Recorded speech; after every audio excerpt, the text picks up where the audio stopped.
Everybody's talking about the recent update in the legal battle between Gibson and Dean guitars. But some of these videos go all the way to 20 minutes, and I'm like, why? We're not trying to train legal scholars here, it's a community of guitar players. So let me tell you everything you need to know in less than 3 minutes. Story time. Gibson produced the Flying V and the Explorer back in 1958. They were considered the iPhones of the guitar world at the time.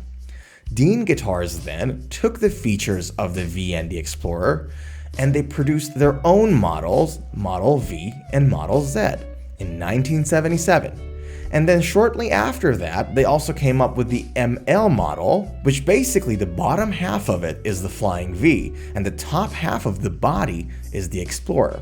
Everything went well, everybody was selling their guitars until 2019 when Gibson decided to suddenly throw a tantrum and sued Dean's Guitars' parent company Armadillo for trademark infringement and unfair competition. Dean fought back arguing two things. One, these guitar shapes are very common and everyone's using them. And two, if Gibson is really hurt and upset, why didn't they say anything back in 1977 and it took them 42 years to throw a tantrum? Gibson won the case in 2022, and the court ordered Dean Guitars not to produce the Z and the V models any longer, and this was a landmark decision and it was very important because it set the precedent for future similar legal cases.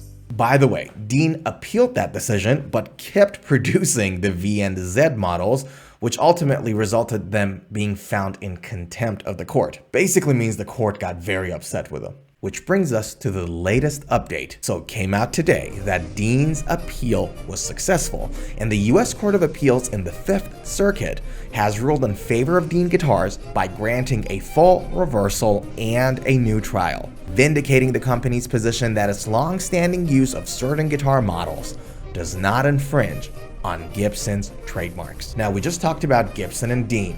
What about us, everyday guitar player? Well, for us, I think it's good news. What this means is that that precedent that was initially set by court was broken and reversed, meaning that Gibson can't go after everybody suing them for the exact same thing. This means similar models from more companies. This means more competition amongst the companies, and we, the consumer, are the winner of that competition. So who do you think is right here, Dean or Gibson? Let's hear it.